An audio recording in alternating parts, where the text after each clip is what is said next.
श्रीमन्तं मुक्तिभर्तारं वृषभं वृषनायकं धर्मतीर्थकरं ज्येष्ठं वंदे नंतगुणार्णवम्।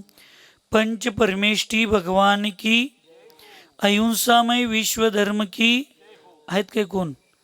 जोरात सांगा मग, हात वर करून. हां, चारित्र प्रथम पूज्य आचार्य श्री सकल कीर्ति महामुनिराज की, चारित्र चक्रवर्ती 20वीं सदी के प्रथमाचार्य शांति सागर जी महाराज की, संत शिरोमणि आचार्य गुरुवर विद्यासागर जी महाराज की, शांत मूर्ति वासल रत्नाकर आचार्य गुरुवर सन्मति सागर जी महाराज की, 3 कम 9 करोड़ महामुनिराजों की आज के आनंद की।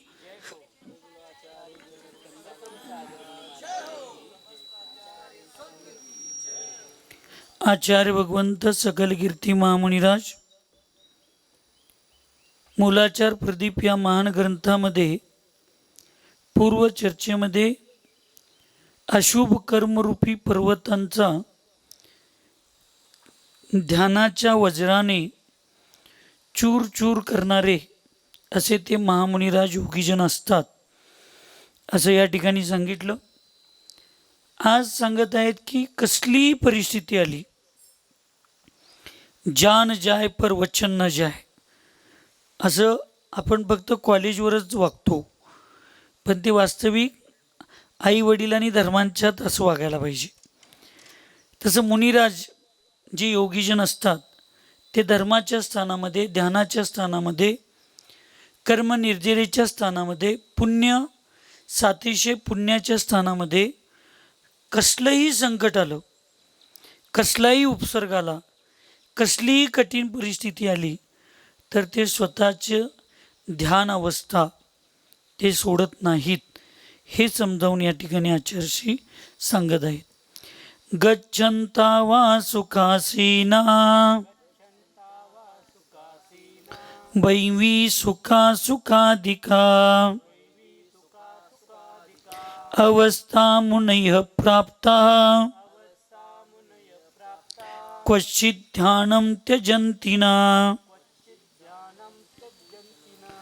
वे मुनि, चाहे चल रहे हो, चाहे आराम से बैठे हो, वा सुख दुख की बहुत सी अवस्था को प्राप्त हो रहे हो, तथापि वे ध्यान को कभी नहीं छोड़ते हैं.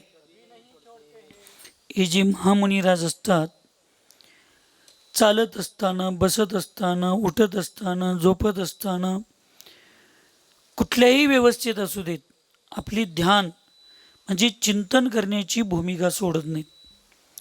शास्त्रामध्ये एक मुनी महाराज झोपाळ्यासारखं 6व्या-7व्या गुणस्थानामध्ये असतात असं सांगितलं. एक अंतर्मुहूर्तापेक्षा जास्त ते एका गुणस्थानात स्थिर नसतात. व्यवहार 6वा, चिंतन 7वं, असं कंटिन्यूस चालू असतात. मग तुम्ही म्हणणार महाराजजी चालत असताना ध्यान कसं करतात, बसल्यानंतर ध्यान कसं करतात? ध्यानाचा अर्थ इथं आहे चिंतन, आत्मचिंतन, परमात्मचिंतन. आम्ही आहार घेत असताना जे शोधन करत असतो तिथं आमचं गुणस्थान 7वं असतं. खाण्याची भूमिका चालू झाली 6वं, हात पुढं केलो 6वं, हातात वस्तू आली शोधन करायला लागलो 7वं, शांत त्याच्यावर गांभीर्यानं आहार घ्यायला लागलो 7वं. हे 6वं-7वं गुणस्थान चालताना सुद्धा का जास्त साधूंनी बोलायचं नसतं, का जास्त चेष्टा मस्करी हसत खेळत जायचं नसतं रस्त्यावर कुठलेही कार्य करत असताना? तर तुमची प्रमाद अवस्था त्या ठिकाणी होऊ शकते. कुठली अवस्था होऊ शकते? प्रमाद. आणि त्यावेळी यदा कदाचित पायामध्ये एखाद्या जीवाची हिंसा होऊ शकते. आगम सांगतंय परमानंद, तुम्ही खाली बघून चाला लागलाय आणि चुकून अचानक खाली एखादी मुंगी आली पायाखाली आणि ती मेली, पण तुम्ही चालत बघत चाला लागलाय तरी तुम्हाला त्याचं पाप लागणार नाही, कारण तुम्ही तिथं तुमचं मारण्याचं इंटेन्शन नाही, तुम्ही बघत चाललाय. अचानक आली, तुम्ही न बघता इकडं तिकडं, तुम्ही म्हणजे महाराजजी आणि आपण पण शिकायची.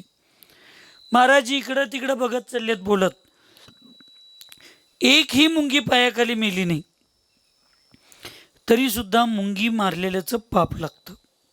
का? आळस, प्रमाद. तुम्ही तुमच्या चर्येबाबतीत, तुम्हाला तुमच्या क्रियेबाबतीत लक्ष नाही, तुमची म्हणजे त्या आस्था नाही त्या क्रियेवर, इर्यापत समितीवर. तसं आचार्य इथं सांगायला लागलेत, चालत असताना मुनी पायात बघून चाला लागलेत, प्रासूक जागेत चाला लागलेत. 7वं गुणस्थान ती ध्यानाचीच अवस्था आहे म्हणून सांगितली.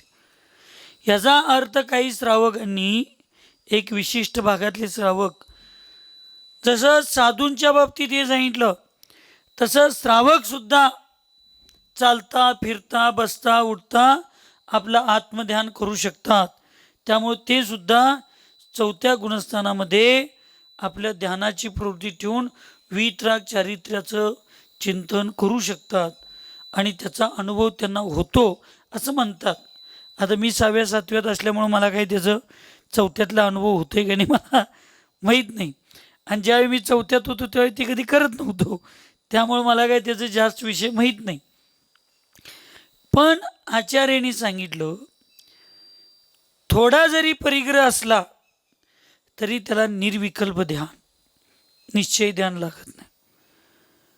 मग सगळंच कपडे घातल्यानंतर परिग्रहात सुद्धा जर आत्मध्यान लागत असेल, आत्मानुभूती होत असेल, तर मग दीक्षा घ्यायचं कामच काय? मग आमच्यात आणि श्वेतांबर विचारांच्या मध्ये मान्यतेमध्ये फरक काय? आणि उगाच मग वात्सल्य सागर 3दा आता दिगंबर दीक्षासाठी श्रीफळ चढवा लागल्यात, विनंती करायला लागल्यात.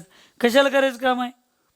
हा या अवस्थेत जर ध्यान लागत असेल तर बरोबर नाही, मग राहू दे, घ्यायचं, घ्यायला पाहिजे, म्हणजे ध्यान लागत नाही. हां हां लगेच जाते, हां लागते खरं, लई वेळ थांबत नाही, लगेच जाते. लई थांबायसाठी आहे तेवढी लंगोटी काढायला पाहिजे. मग लंगोटीत असणाऱ्या ऐलक महाराजांना संपूर्ण परिग्रहाचा त्याग करून स्त्री पर्याय बाबतीत आवश्यक असणाऱ्या तेवढ्याच परिग्रहाचा आधार घेणाऱ्या आरिका माताजींना जर ह्या गोष्टीचं जर अनुभव होत नसेल तर ते श्रावकांना कसं होईल? होऊ शकत नाही.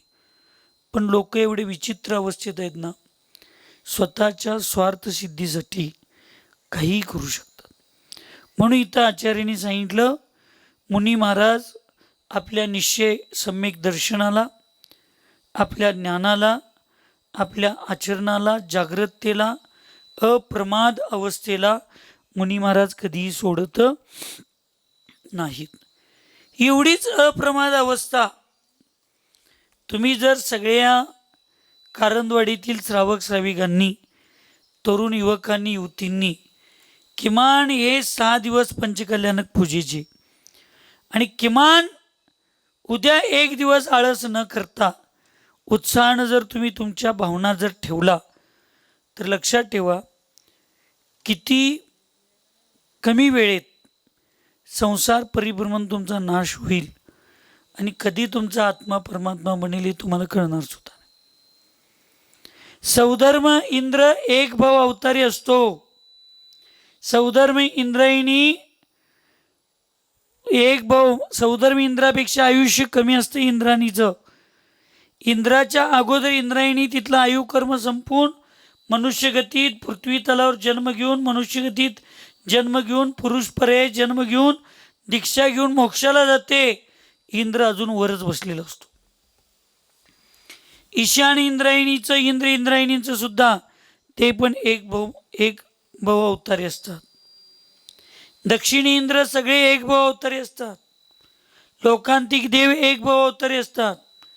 अष्टकुमारिका एक भाव अवतारी असतात. तीर्थंकर पिता त्या भावात किंवा 2-3 भावामध्ये ते मोक्षाला जातात. तीर्थंकर माता 2 भावामध्ये मोक्षाला जाते. हे सगळे नियम आहेत.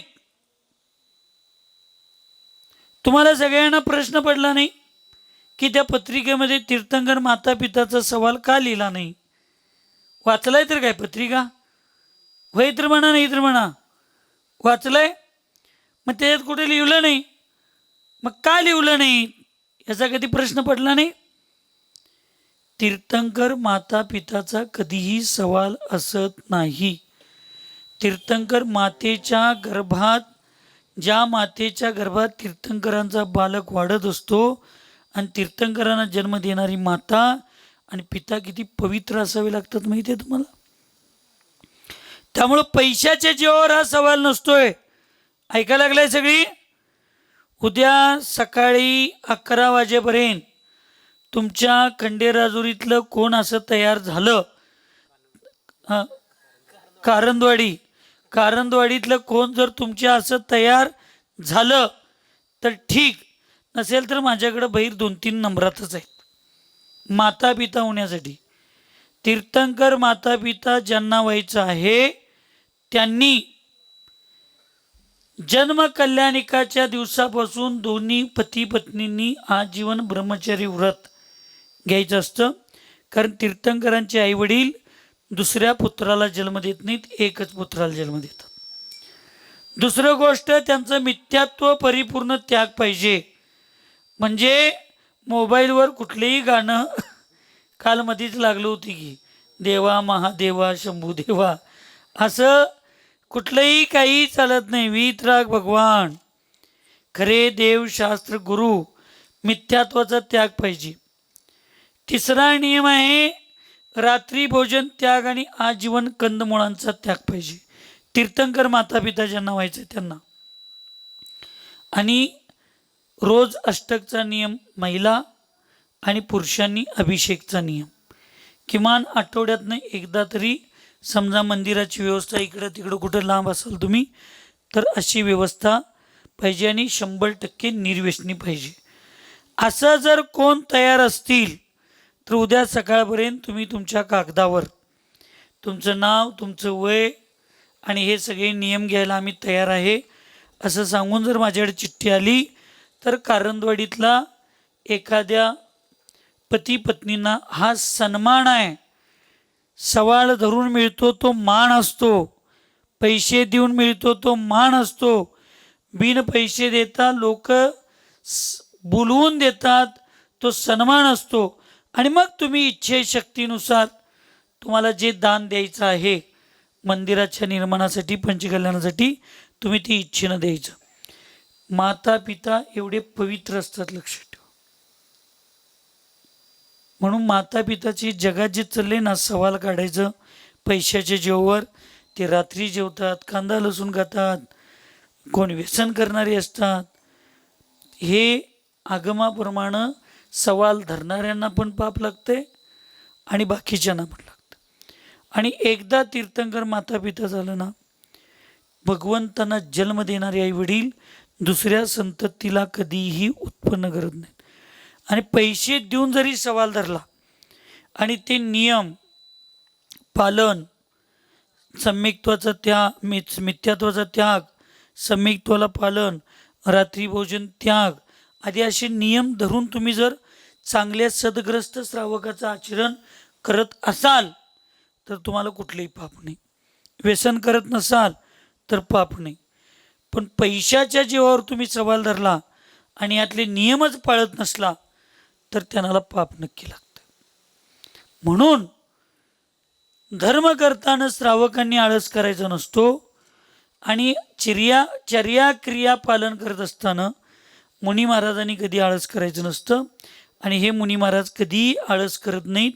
आपली ध्यानाची अवस्था, चिंतनाची अवस्था, परमात्म चिंतनाची अवस्था ते कधीही सोडत नाहीत. अशा पद्धतीनं आचार्य भगवंतांनी इथं सांगितलं. शुभ ध्यान को करने वाले मुनि अशुभ ध्यान के वश नहीं होते. जे शुभ ध्यानामध्ये असतात लीन, तल्लीन, ते अशुभ ध्यानाचं कधी चिंतन करत नाही. तुम्ही कारंदवाडीच्या श्रावक श्राविकांनो, तुम्ही तुमच्या मुलींना, तुमच्या बहिणींना, पाहुण्यांना, तुमच्या जावयांना, ज्या गावात समाज कमी असेल, ज्या गावात पंचकल्याण होण्याची आता शक्यता कमी आहेत, पण तुमचे पाहुणे आहेत, चांगले आहेत, परिस्थिती चांगली आहे, सगळं व्यवस्थित आहे, अशा पाहुण्या पैंना तुम्ही निवेदन करायला पाहिजे. आमच्याकडे समाज कमी आहे, तुमचे कोण जैन समाजाचे मित्र मैत्रीण चांगले असतील तर तुम्हाला निवेदन करायला पाहिजे.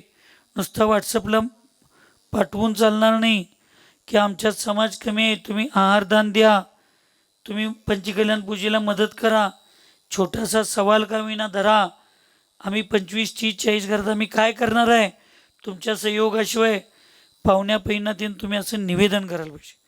सगळ्या मित्रांना मैत्रिणींना तुम्ही निवेदन करायला पाहिजे आणि सगळ्यांना सहभागी होण्यासाठी तुम्ही निमंत्रण द्यायला पाहिजे. आणि त्याच्यासाठी लाईव्हची व्यवस्था आहे. तुम्हाला वाटलं की त्याच्या खाली नंबर्स आहेत, आम्हाला तुम्ही फोन करून त्याच्यात भाग घ्या म्हणून सांगायला पाहिजे.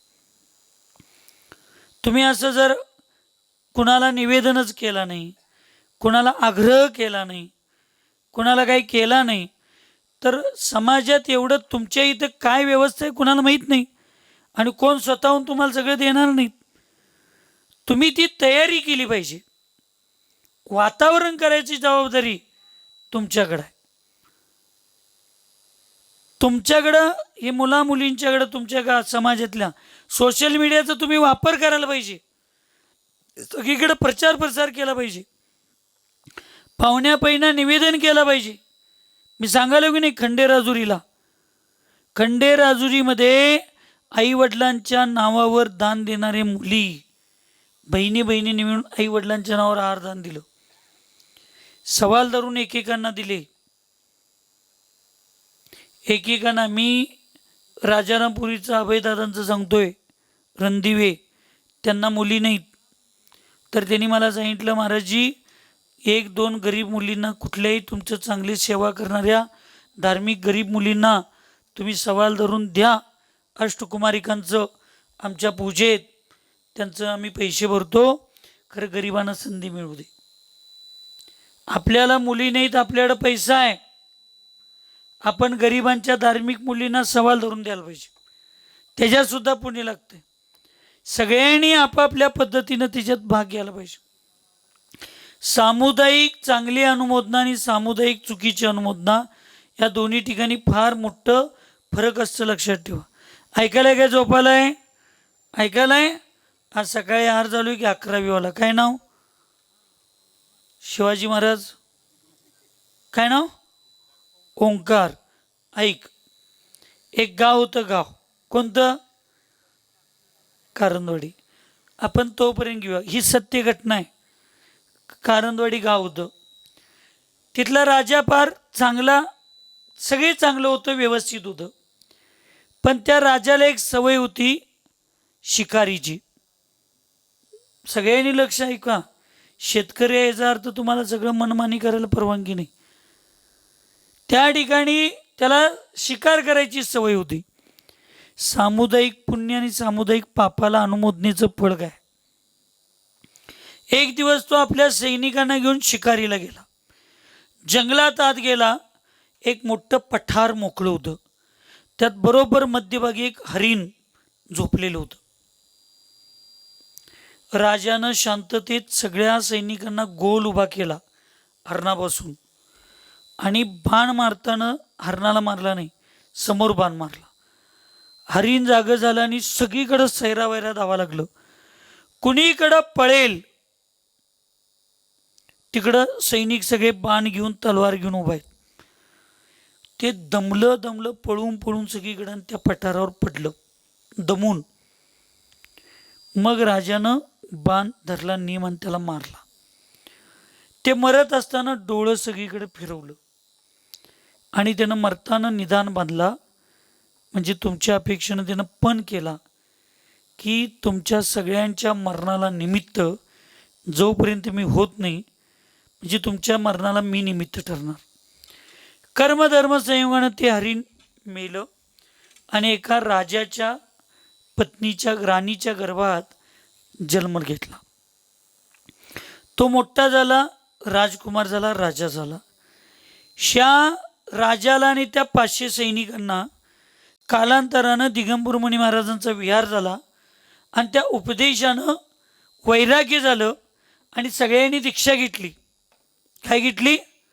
रिक्षा नवा, दीक्षा.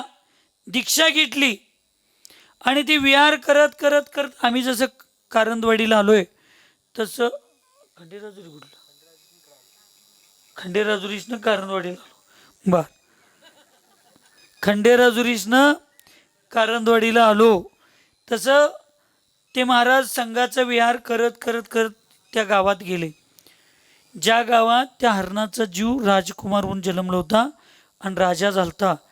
त्या नगरात आले. तेव्हा राजा रथातून जात होता आणि महाराजांचा संघ असं चालला होता. त्यांचा चेहरा बघितला आणि त्याला पूर्वभावातलं जाती स्मरण झालं आणि त्याचा राग अनावर झाला आणि राजानं आदेश दिला. ऐका लागलाय? त्या राजानं आदेश दिला ह्या सगळ्यांना मृत्यूदंडाची शिक्षा.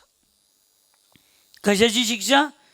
आणि असं तसं मृत्यूदंड नाही, तेलाच्या घाण्यामध्ये, तेल काढायला घाण असतो नाही, त्या घाण्यात पिळून मारायचं आणि डोकीखंड घालायचं नाही, पायाखंड घालायचं. एका माणसानं म्हटलं मारायच लागलायचा महाराजांना तर डोकीखंड घालून माराय, एकदाच मरू देत नाही म्हणले, पायाखंड घालून एवढ्यासाठी मारायचं आहे मृत्यू त्यांच्या डोळ्यानं त्यांना दिसला पाहिजे मृत्यू काय असतो. का तर यांनी मला पूर्वभावात हरिण असताना मला त्रास देऊन देऊन मारले. हे सामुदायिक. मग राजानं बाण मारला, त्या 500 मुनी महाराजांचा काय संबंध आहे? बरोबर आहे राजे, बरोबर आहे, बरोबर आहे, टाळी वाजवतात की नाही? ती अनुमोदना दिलेल्याचं पाप.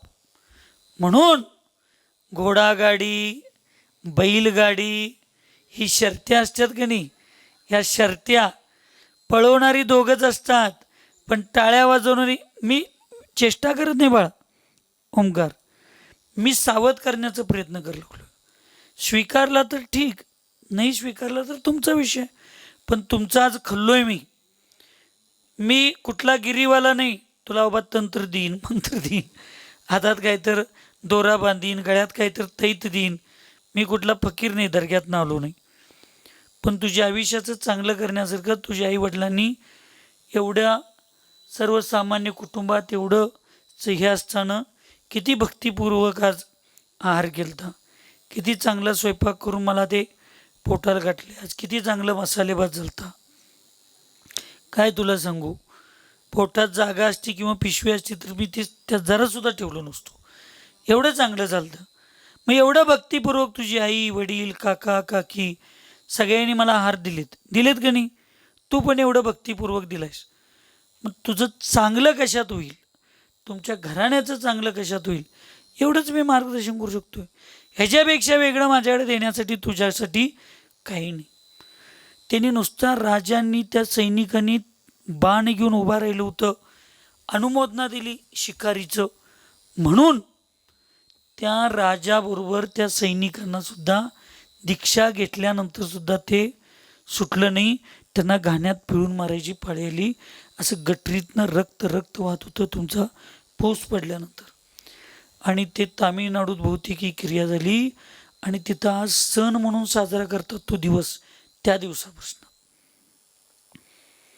हे सामुदायिक पाप क्रियेला अनुमोदना दिलेल्याचं फळ, सामुदायिक चांगल्या क्रियेला अनुमोदना दिलेल्याचं फळ जे असतं ते सामुदायिक सगळं पुण्य मिळत असतं. सामुदायिक पुण्य. एक बेडूक तोंडामध्ये फुलाच्या पाकळीला घेतो आणि समोशरणात जाऊन महावीर भगवंतांची पूजा करायचं, दर्शन घ्यायचं म्हणून तो जिथं राहत असतो त्या विहिरीतनं निघतो आणि बरोबर समोशरणाच्या अशा द्वारात येतो आणि बरोबर सैनिक राजाच्या हत्तीखाली येऊन दीपेश तो बेडूक मरतो. समोशरणात तो अजून गेला नाही, दर्शन घेतला नाही, फक्त त्या विहिरीतून त्या घरातून भाव करून निघाला, मला भगवान महावीरांच्या समोर शरणात जायचं आहे आणि मला भगवंतांची भक्ती करायची आहे. पूर्वभावातले संस्कार होते त्याला की देवशास्त्र गुरूंच्या पुढं कधी मोकळं जायचं नाही, म्हणून इथनं पुढं कधी पण निवेदन करायला येताना एक नारळ घेऊन यायचं. पाणी असू दे नाही तर नसू दे, अंगात नव्ह नारळात. हां, खरं श्रीफळ चढवायचं. अचानक जरी आपण आलो असलो, समजा तुमच्याकडं महाराजांच्याकडे जायचं इंटेन्शनच नाही, तरी एकदम तुम्हाला महाराज कुठल्या तरी गावात आहे तसं कळलं, दुकानातनं नारळ घ्यायचं, नारळ नसलं तर बदाम घ्यायचं, खारीक घ्यायचं, सुपारी घ्यायची, काही ना काहीतरी घ्यायचं, नसलं तर एक मुठभर तांदूळ घेऊन तर जायचं. पण देव, शास्त्र, गुरु आणि राजा यांच्याकडं कधीही बिन हातात बिन काय घेता कधीही जायचं नसतं. लक्षात ठेव, कधी बिन काय घेता जायचं नसतं. हे त्या बेडकाला सुद्धा पूर्वभावातले संस्कार होते, म्हणून तो फुलाच्या पाकळीला घेऊन चालला होता. आणि त्या फुलाच्या पाकळीला घेऊन जाता जाता तो बेडूक मेला. त्यानं नुसता त्या पूजेचे अनुमोदन दर्शनाचे भाव केला, तर अजून सैनिक राजा समोर शरणात यायच्या अगोदर तो जीव बेडकाचा स्वर्गात गेला, जन्म घेतला. तिथं अंतर्मुहूर्तात 18 वर्षाच्या तरुण मुलासारखं शरीर अंतर्मुहूर्तात होतं. म्हणजे अर्धा पाऊण तास सुद्धा लई मोठा अंतर्मुहूर्त असतो. तेवढ्यात ती शरीर तयार करून मग मी स्वर्गात आलो कसं अवधिज्ञान लावलं. त्या अवधिज्ञानात कळलं की खाली घडलेली घटना, जर मी बेडूकून भगवंतांच्या दर्शनाला जायचं भाव केलो तर मिळून स्वर्गातला देव झालो. जर मी स्वर्गातला देव होऊन भगवंतांच्या समोर शरणात जाऊन पूजा केलो तर पुढल्या भावात मी भगवान का होणार नाही असं चिंतन केला आणि स्वर्गातनं खाली आला आणि समोर शरणात येऊन भगवंतांची पूजा केला. परिणामाचं फळ आहे. म्हणून तुमची जेवढी शक्ती आहे, कोणाची 50,000 शक्ती आहे ना, 50,000ला सौदरी मित्र बोला, एकदा दोनदा बोला, तुमच्या कॅपॅसिटीच्या पुढे गेलं तर थांबा. बोलल्यानंतर सुद्धा तुम्हाला पुण्य लागणार आहे. मिळू दे नाही तर राहू दे. जीवनाच्या रस्त्यावर चालत असताना पाय घसरून पडणे म्हणजे पराभव नव्हे. उठत असताना 50दा खाली पडणे म्हणजे पण पराभव नव्हे. पण पडल्यानंतर उठायची मानसिकताच नसणे हा सगळ्यात मोठा पराभव असतो. म्हणून तुमची जेवढी यथाशक्ती आहे प्रत्येक सवालात तुम्ही भाग घ्या. तुमची ज्या ज्या योग्यता आहे त्याच्यात सवालात भाग घ्या. तुमचं पुण्य असेल तर कमी पैशात पण तुम्हाला मिळेल. पैसेवाले बघत बसतील. आणि चुकून नाही मिळालं कुठल्याच सवालात भाग नाही मिळालं, कुठल्याच सवालात भाग नाही मिळालं तर 5-50 हजार रुपये आहारदानाला दान द्यायचं, पूजेला दान द्यायचं. पण भाव कधी बिघडवायचे नाहीत. आणि एकदा केलेले परिणाम तुम्हाला तुमच्या पुण्यासाठी चांगल्या गोष्टीसाठी निमित्त ठरतील. या सगळ्या गोष्टी तुम्ही लक्षात घेऊन, जसं मुनी महाराज जीवनामध्ये कधीही आपल्या ध्यानामधून विचलित होत नाहीत, तसं तुम्ही सुद्धा धर्मध्यानापासून, चांगल्या ध्यानापासून कधी विचलित होऊ नका. आणि कमीत कमी ही पूजा संपूपर्यंत आपल्या कर्तव्यामध्ये स्थिर राहा आणि आपल्या आत्म्याचा परमात्मा बनवण्याचा मार्ग प्रशस्त करा. एवढ्याच पद्धतीनं मी भावना करून एक गाथा राहील ना, वाचायचं राहील. शुक्ल लेशा को धारण करने वाले और अपने मन में धर्म ध्यान तथा शुक्ल ध्यान को चिंतन करने वाले वे मुनिराज स्वप्न में भी कभी आर्त ध्यान और रौद्र ध्यान के वश में नहीं होते हैं. असं जे शुक्ल लेशाला धारण केलेले जे मुनी महाराज असतात ते आपल्या मनामध्ये धर्मध्यान आणि शुक्लध्यान. धर्मध्यान म्हणजे काय? शुक्लध्यानाकडे आत्ता जायचं नाही आपण. ती तुम्ही पण जाऊ शकत नाही आणि मी पण या पंचमकालात जाऊ शकत नाही. धर्मध्यान काय आहे? आज्ञाविषय. भगवंतांनी जसं केवल ज्ञानामध्ये सांगितलेलं आहे त्या आज्ञेचं, त्या आदेशाचं जसं आहे तसं पालन करणे आज्ञाविषय. अपायविषय. दुसऱ्यांचं दुःख कष्ट, कर्माच्या उदयात आलेलं दुःख कष्ट बघून त्या जीवांचं दुःख कसं कमी होईल, त्या जीवांचं कर्म कसं कमी होईल, मी त्यांच्यात काय मदत करू शकतोय काय, मी त्यांना काय मदत करण्याचा प्रयत्न करू शकतोय काय, अशा पद्धतीची भावना करणे. हे काय सांगितलं त्या ठिकाणी? अपायविषय. विपाकविषय. माझ्या कर्माच्या उदयात, हा माझ्या कर्माचा उदय आहे, तर हे कर्माचे उदय माझ्या कशाच्या निमित्तानं आलं, मी पूर्वभावात काय वागलो म्हणून माझं कर्म असं झालंय, आता मी काय केलो तर माझं कर्म फिटणार आहे आणि भविष्यात मला कर्म बांधणार नाही, अशा पद्धतीचं चिंतन करणं म्हणजे विपाकविषय. आणि संस्थानविषय म्हणजे अधोलोक, मध्यलोक आणि ऊर्ध्वलोकाचं भूगोलाचं चिंतन करणे, तिथल्या राहणाऱ्या जीवांचं शरीराची उंची, त्यांचं खाणं पिणं, त्यांचं मोक्षमार्ग, पुण्य पाप, ह्या सगळ्याचं चिंतन करणं म्हणजे संस्थानविषयी धर्मध्यान. हे धर्मध्यानच आम्हाला तारणार आहे. आर्त रौद्रध्यान आम्हाला दुर्गतीला घेऊन जाणार आहे. म्हणून ते मुनी महाराज स्वप्नामध्ये सुद्धा कधीही आर्द्र रौद्रध्यान ते करत नाहीत. एवढं जरी आपण साधूंनी लक्षात घेतलं तरी हे इष्टवियोगज, अनिष्ट संयोगज, तो तिकडं का गेला, ह्यो इकडं का आला, ह्याचं चिंतन म्हणजे याचं पापामध्ये आपण पडणार नाही.